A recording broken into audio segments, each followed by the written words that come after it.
Bonjour, vous êtes bien sur France 24. Bienvenue à vous si vous nous rejoignez.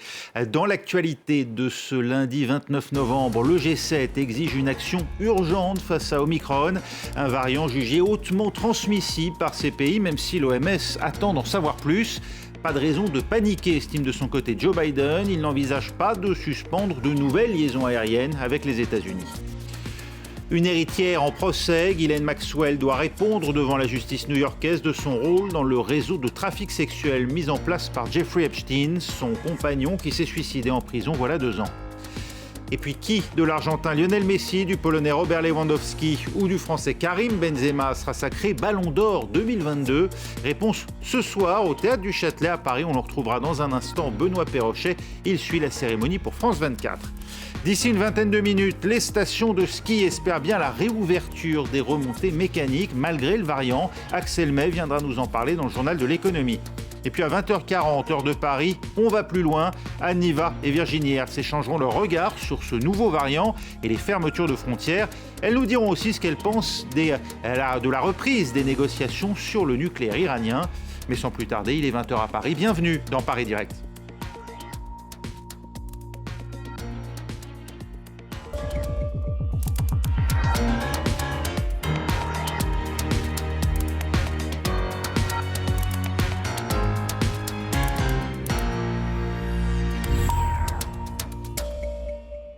Les États-Unis n'envisagent pas de suspendre de nouvelles liaisons aériennes après avoir interrompu les vols avec 8 pays d'Afrique australe. Joe Biden admet être préoccupé, mais le président américain entend éviter tout mouvement de panique. Écoutez. This variant is a cause for concern, not a cause for panic. We have the best vaccine in the world, the best medicines, the best scientists, and we're learning more every single day. And we'll fight this variant with scientific and knowledgeable actions and speed, not chaos and confusion. Un calme qui dénote avec l'appel du G7, dont les États-Unis font pourtant partie. Les 7 pays les plus industrialisés appellent, via leur ministre de la Santé, à une action urgente face à ce nouveau variant, Omicron, qu'ils qualifient d'hautement transmissible. Écoutez le secrétaire britannique à l'issue de la réunion convoquée par Londres. Scientists are working at speed, at home and abroad, to determine whether this variant is more dangerous. And I can assure the House that if it emerges that this variant is no more dangerous than the Delta variant, then we won't keep measures in place for a day longer than necessary. Sans aller jusqu'à évoquer sa contagiosité, l'OMS, elle parle désormais d'un risque très élevé. Que sait-on d'Omicron ? Les explications d'Olivier Fessel avec Florent Rodeau.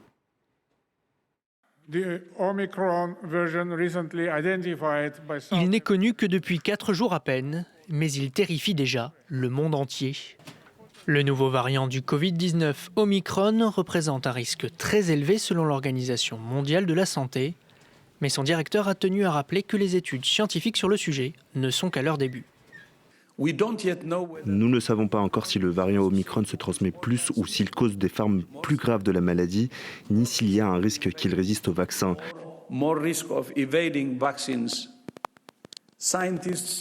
Les scientifiques de l'OMS et du monde entier travaillent urgemment pour répondre à ces questions.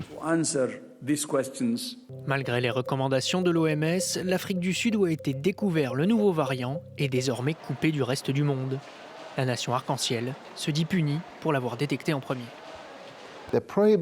L'interdiction de voyager n'est pas fondée sur des données scientifiques et ne sera pas efficace pour empêcher la propagation de ce variant. L'émergence du variant Omicron devrait être un signal d'alarme pour le monde entier. L'inégalité face au vaccin ne peut plus durer. Tant que tout le monde ne sera pas vacciné, tout le monde continuera d'être à risque. Seuls 23,8% des Sud-Africains sont complètement vaccinés, beaucoup plus que dans le reste de l'Afrique, mais bien moins que la moyenne mondiale. Le variant, qui représente près des 3/4 des cas détectés dans le pays, a déjà traversé les frontières. Quasiment tous les continents sont touchés. Selon l'OMS, il présente de multiples mutations et un risque accru de réinfection par rapport au variant Delta. Mais alors est-il plus dangereux ? Il est encore trop tôt pour le dire. Pour l'instant, aucun décès ne lui a été attribué. Résiste-t-il au vaccin ? Impossible de le savoir pour l'instant. Les laboratoires Pfizer et Moderna ont d'ores et déjà annoncé travailler sur un vaccin modifié, une dose de rappel spécifique au variant Omicron. Et avec nous pour en parler, le chef du service des maladies infectieuses du CHU de Rennes, l'infectiologue Pierre Tadevin. Bonjour. Bonjour. On vient de l'entendre en conclusion de ce sujet, Pierre Tadevin, Pfizer et Moderna travaillent d'ores et déjà sur un vaccin modifié, spécifique au variant Omicron. Alors question, si j'ai un rappel, moi prévu, disons cette semaine, n'ai-je pas intérêt à attendre le temps que les laboratoires développent une troisième dose efficace sur le variant Omicron?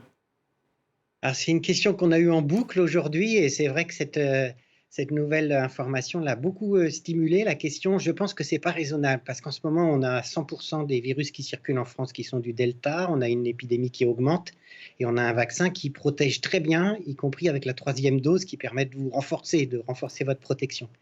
Et la possibilité que le Omicron puisse ne pas être couvert par ce vaccin est juste une possibilité, c'est rien que ça pour l'instant. Et même si c'était le cas, la mise à disposition à l'échelle de la planète d'un vaccin qui couvrira ce virus Omicron va prendre du temps. Donc il faut faire sa troisième dose, quitte à peut-être avoir besoin un peu plus tard d'une dose additionnelle qui couvrira des éventuels variants, mais on ne sait pas encore lesquels et on ne sait pas quand. On entend les pays du G7 mettre en garde contre un variant hautement transmissible. On a la preuve d'une contagiosité accrue par rapport au variant Delta déjà présent. Une très forte suspicion en tout cas, parce que depuis 6 mois, le variant Delta s'est installé partout et le fait que cette épidémie en Afrique du Sud, qui remonte depuis quelques semaines, soit à 75% liée au variant Omicron, ça suggère qu'il a réussi à dépasser le variant Delta en termes de contagiosité. Donc c'est presque sûr qu'il est plus contagieux. 8 cas possibles du variant Omicron auraient été détectés ici en France. Un séquençage est en cours pour confirmer l'information. S'il s'avère que ces patients qui ont voyagé en Afrique australe ces 2 dernières semaines avaient préalablement été vaccinés, ça voudra dire qu'Omicron résiste bien au vaccin? Pas forcément, parce que la protection, c'est jamais 100%. On a aussi des gens bien vaccinés qui ont fait un Covid au variant Delta. Mais ça suggérerait quand même que ce vaccin est moins efficace sur le variant Omicron. Mais ça, c'est vraiment des études qui vont être faites dans les labos de recherche qui vont vous dire, avec les anticorps qu'on fait suite au vaccin, de combien de pourcents on est protégé face à ce virus. Comment être certain que les labos, j'évoquais à l'instant Pfizer et Moderna, trouveront bien la réponse aux mutations de la protéine Spike présente chez ce variant Omicron?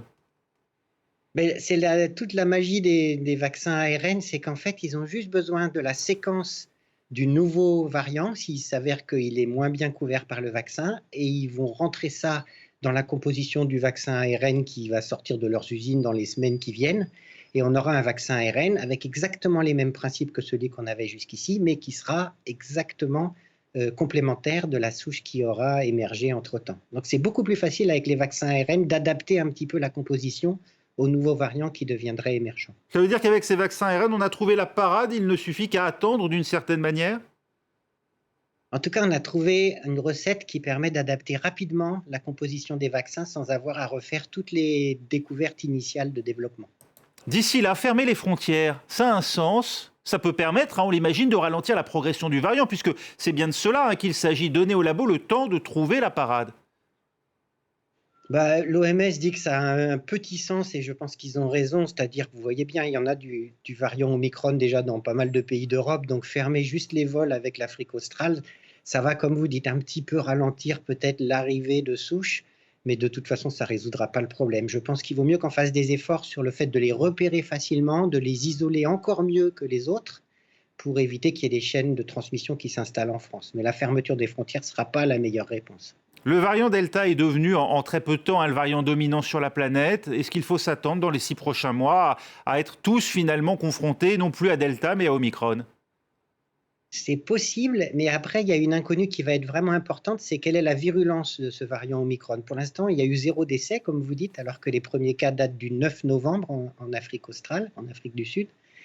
Et peut-être qu'on va finalement arriver à ce que certains experts attendent, c'est-à-dire l'évolution du virus vers quelque chose qui éventuellement sera plus contagieux, mais beaucoup moins virulent, rendra moins les gens malades, comme le rhume, vous savez, est un coronavirus. Donc si on pouvait avoir un variant même plus contagieux, mais qui rende les gens quasiment pas malades et qui ne déborde pas les hôpitaux, finalement, ce ne sera pas une si mauvaise nouvelle. Vous dites qu'il faut presque souhaiter des variants plus contagieux, mais moins létaux finalement, c'est ce que vous dites. En tout cas, c'est un scénario tout à fait possible. C'est ce qu'on a vu avec les vieux coronavirus qui ont émergé il y a plus d'1 siècle Et c'est peut-être finalement ce qui nous attend, auquel cas il ne faut pas paniquer, comme disait Joe Biden en ouverture de votre journal. Peut-être qu'on est juste en train d'observer l'évolution naturelle d'un virus qui va peut-être devenir moins toxique tout en devenant plus contagieux. On espère fortement que vous ayez raison, Pierre Tadevin. Merci en tout cas d'avoir été avec nous sur France 24. En l'espace d'un week-end, en tout cas, les perspectives pour le tourisme mondial ont bien changé. Après 2 années en berne, les professionnels du secteur espéraient bien tirer enfin parti des fêtes de fin d'année. Mais les fermetures des frontières, les craintes liées à la circulation du variant, la suspension d'un certain nombre de lignes aériennes, autant de facteurs qui assombrissent désormais les perspectives, comme nous l'explique Cécile Galuccio.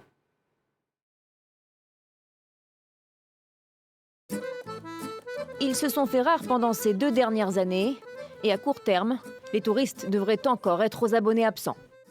La faute, évidemment, à la pandémie et aux restrictions qu'elle engendre. Résultat, le secteur touristique mondial devrait encore perdre 2 000 milliards de dollars en 2021, une estimation similaire aux pertes de 2020. La meilleure année dans l'industrie du tourisme en termes de visiteurs et de revenus était 2019 et la pire était 2020. Il n'y a pas de doute, c'est clair, c'est la crise historique de l'industrie du tourisme. L'année 2021 a connu des hauts et des bas. Au premier semestre, l'industrie du tourisme était encore au plus mal. Elle est repartie à la hausse en juillet jusqu'en septembre. À travers le monde, il y a eu 76% de touristes en moins qu'en 2019, moins 65% aux États-Unis, moins 69% en Europe, moins 95% en Asie-Pacifique. Pour autant, l'Organisation mondiale du tourisme se veut optimiste pour 2022. Aujourd'hui, nous pouvons dire qu'on en connaît plus sur le virus. Il y a plus de préparation concernant le volet sanitaire dans de nombreux pays. La vaccination est là, donc il y a beaucoup de nouvelles opportunités et de solutions numériques pour contrôler le flux de touristes. Mais si l'on a bien appris une chose avec cette pandémie, c'est de ne pas crier victoire trop vite. Le nouveau variant sud-africain pourrait compliquer un peu plus la reprise fragile du secteur. La réunion a tourné court. En Guadeloupe, Sébastien Lecornu, le ministre des Outre-mer, a écourté sa rencontre avec l'intersyndicale. Motif, ses représentants refusent de condamner des tentatives d'assassinat contre les policiers et gendarmes. Un préalable pour le ministre qui, avant son arrivée, avait parlé autonomie pour ce territoire d'outre-mer en proie à 2 semaines d'émeutes. 4 représentants syndicaux, dont le leader Elie Domota, sont rapidement ressortis de cette sous-préfecture de Pointe-à-Pitre. Car en fait, dès le début, le ministre des Outre-mer, Sébastien Lecornu, leur a demandé de condamner clairement les violences de ces derniers jours et notamment les tentatives d'assassinat sur des policiers et des gendarmes. Alors, refus catégorique des syndicalistes. Une centaine d'ailleurs manifestent sous les fenêtres du ministre, comme vous pouvez certainement l'entendre. Fermeté de Sébastien Lecornu qui s'explique notamment par ces scènes en Martinique où des soignants auraient été la nuit dernière rackettés sur un barrage. Des individus exigeant, je cite, des faveurs sexuelles pour les laisser passer. Alors vous le voyez, le climat n'est pas du tout celui d'une discussion constructive. C'est donc vers les élus locaux que le ministre se tourne désormais. Ils étaient attendus physiquement à la sous-préfecture il y a quelques minutes. En fait, la quasi-totalité n'est pas venue. Les autres, en fait, sont en visio actuellement. La situation, vous le voyez, est très loin d'être réglée ici en Guadeloupe. La France prête à reprendre ses discussions avec Londres lorsqu'il n'y aura plus de double discours. Déclaration du ministre de l'Intérieur. Gérald Darmanin appelle la Grande-Bretagne à ouvrir la voie légale pour l'administration sur son territoire des demandeurs d'asile, assurant qu'il n'y aurait pas de remise en cause des accords du Touquet. Demain, Jean Castex, le Premier ministre, écrira à son homologue Boris Johnson pour lui proposer un accord, affirme encore Gérald Darmanin. Une semaine pour convaincre le monde dans le dossier du nucléaire. L'Iran revient à la table des négociations à Vienne face aux Occidentaux. Téhéran se dit fermement déterminé à parvenir à un accord, même si les Iraniens exigent toujours au préalable la levée des sanctions américaines. On voit ça avec Julien Gall et Bilal Tarabé. Les différentes délégations arrivent au Palais Cobourg de Vienne où, après 5 mois de pause, les négociations sur le nucléaire iranien reprennent. Depuis mai dernier, le fossé s'est creusé entre les Iraniens et les Occidentaux. Pourtant, l'Iran a bon espoir de parvenir à des pourparlers fructueux. La délégation de la République islamique d'Iran a la ferme détermination de parvenir à un accord. Notre gouvernement a montré sa volonté et son sérieux en envoyant une équipe de qualité connue de tous. Si l'autre côté montre la même volonté, nous serons sur la bonne voie pour parvenir à un accord. Les États-Unis sont toujours présents dans la négociation, mais de manière indirecte. L'envoyé spécial américain Rob Malley accuse l'Iran de faire traîner les pourparlers pour avancer sur son programme nucléaire. Vous savez, l'Iran poursuit toujours ses efforts pour développer son programme nucléaire. Et je pense que sa stratégie est assez claire et malvenue. Le pays cherche à avoir plus de levier dans les négociations et obtenir des concessions qu'il n'avait pas dans l'accord de Vienne. En 2018, Donald Trump retire les États-Unis de l'accord de Vienne sur le nucléaire et rétablit les sanctions contre l'Iran. Joe Biden, lui, veut réintégrer le pays dans les accords, à condition que l'Iran renoue avec ses engagements. Car entre-temps, en réponse au retour des sanctions, l'Iran a enrichi son uranium au-delà des limites imposées par l'accord, et l'élection en juin de l'ultra-conservateur Ebrahim Raisi à la tête du pays accentue cette ligne dure. Téhéran réclame la levée globale de toutes les sanctions américaines et européennes imposées à l'Iran depuis 2017, y compris celles qui ne sont pas liées au programme nucléaire, comme son implication dans les conflits régionaux ou son programme balistique. En cas d'échec de ces pourparlers, l'hypothèse de la signature d'un accord temporaire est évoquée, c'est-à-dire le gel des activités les plus sensibles de l'Iran contre une levée limitée des sanctions. L'objectif serait de gagner du temps, car Téhéran est aujourd'hui plus proche qu'auparavant de pouvoir fabriquer une bombe nucléaire. C'est un procès très attendu aux États-Unis. Il s'ouvre aujourd'hui même, celui de Ghislaine Maxwell, la fille du magnat de la presse Robert Maxwell et surtout compagne de Jeffrey Epstein, le milliardaire américain qui s'est suicidé en prison voilà 2 ans. Elle est accusée d'avoir recruté pour lui des mineurs, victimes ensuite de trafic sexuel. Le rappel des faits par Marc Pope. Était-elle un simple pion de Jeffrey Epstein ou une associée zélée et opportuniste? Voilà la question à laquelle devront répondre les jurés à l'issue du procès de Ghislaine Maxwell, ancienne compagne du milliardaire. Âgée de 59 ans, elle est soupçonnée d'avoir joué le rôle de rabatteuse et d'avoir recruté entre 1994 et 2004 des jeunes filles mineures exploitées sexuellement par Jeffrey Epstein et d'y avoir parfois participé.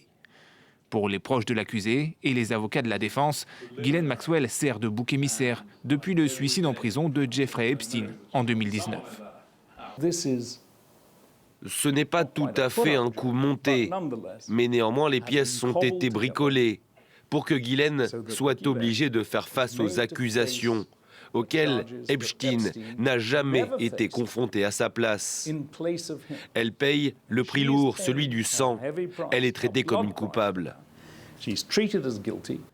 Ghislaine Maxwell, elle plaide non coupable des faits qui lui sont reprochés. Lors d'anciens témoignages, elle a admis qu'en tant qu'employée, elle avait trouvé à Jeffrey Epstein des masseuses professionnelles.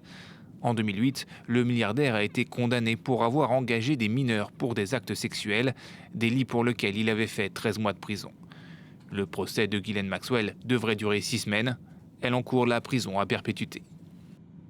À qui ira le Ballon d'Or 2022, récompensant le meilleur footballeur de la planète? Le titre fait son retour après une année 2021 vierge de palmarès pour cause de coronavirus. La cérémonie a lieu aux têtes du Châtelet à Paris. On retrouve Benoît Perrochet pour France 24. Benoît, pour ce grand retour, 3 joueurs se détachent pour remporter le trophée. À répondre aux récentes rumeurs.